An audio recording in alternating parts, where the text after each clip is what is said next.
Alright people, it is very, very hot here in Texas. Oh boy, I'm gonna grab my freaking umbrella. So this just popped into the yard.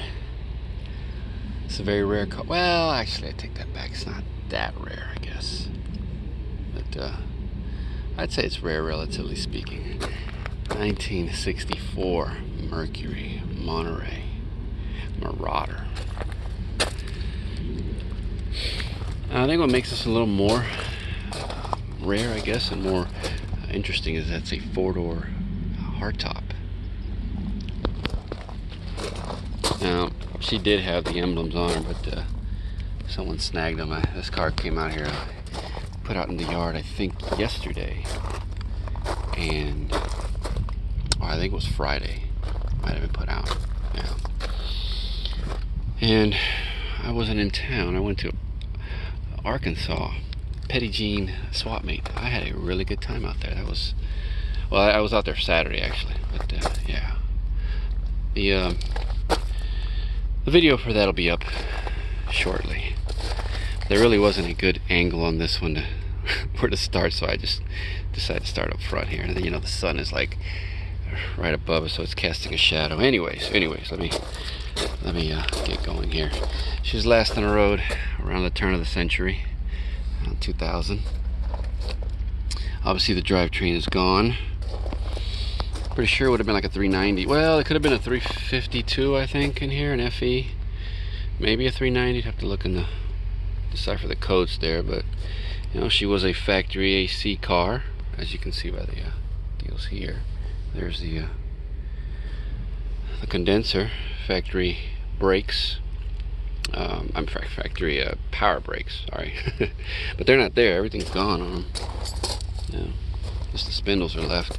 And it was a factory power steering car as well. Yeah. Grill's all bitched up. I just threw the bezels on there, headlight bezels. That bumper, I don't know, it looks okay. Looks like she was at one point at Shepherd's Air Force Base.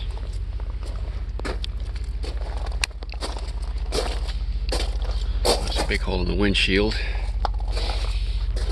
I do like the look of these cars.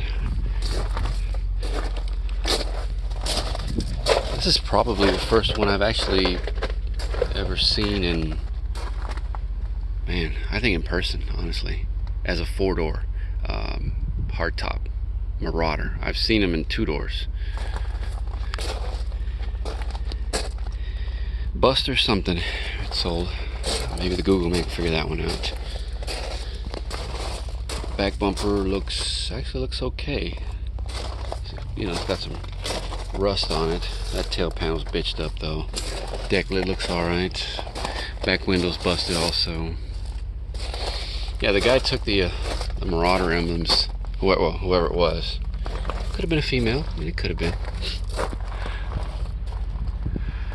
I think there were like around 4,000 of these were made of the four-door Marauders. Of the Monterey version. Now the thing is, you know, if they only made the Monterey, it'd be kind of rare. But then you got to remember they had the Montclair and the Park Lane, and between those there were another 12,000 of these that were made. So, you know, pretty cool there. Indicators there. I think I still prefer on these. I prefer the Ford version, the 500 XL. Let's actually go around the other way here. Somebody, tell me on this side here.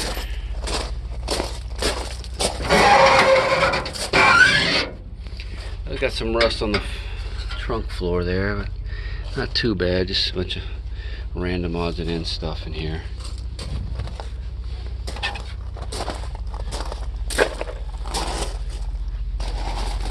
Somebody had spokes on it at one point.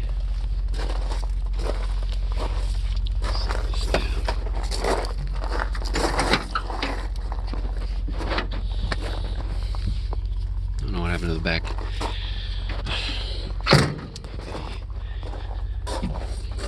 seat.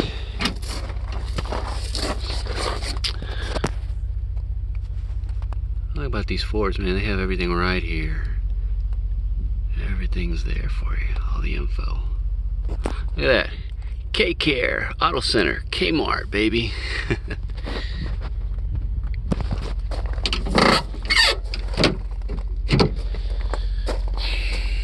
Now you could actually get these cars in with actually being a four-door, but you could get it with bucket seats and a center console.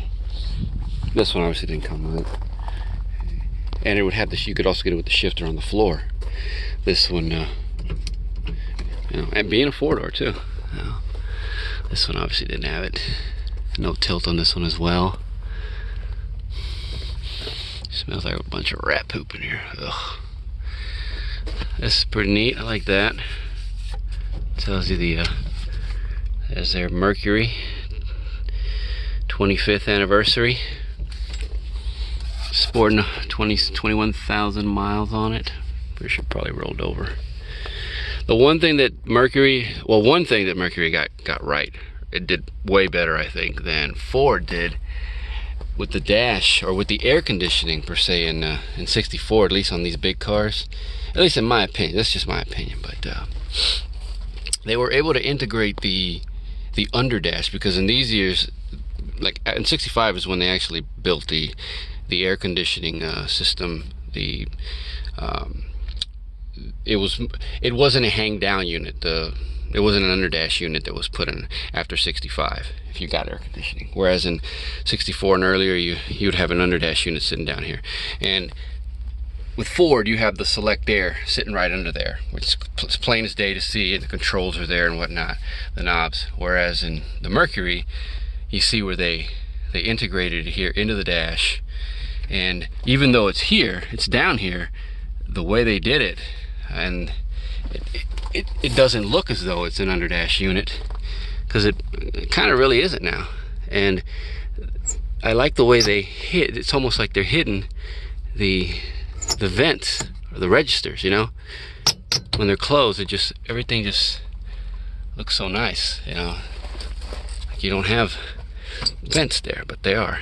There's your center, the other one over there, and one in there too. Your ashtray right there is hard as crap to open. Oh, these are hard. There's nothing really in the glove box. Dash is cracked. But yeah, I really like this dash layout on these 64s, on these Mercuries. Like Ford is nice too, but like I said, the underdash unit just sits right there, and you can see it plain as day. It's a select air on it, and you could plainly see that it's that is an underdash unit. No hail damage up there. Oh, that trim, that stainless there, and it's pretty good stuff. It's really nice shape. There's still some really good parts on this car. Hard to find parts, I'd say. Well, what else can I say about it? Not much. I've rambled on long enough, you know. Yeah. Wow. Well, at least I got a video of one. Like I said, I've never seen one of these before in person, so I thought that was pretty cool. I had to come check it out. Anyways, people, on to the next one.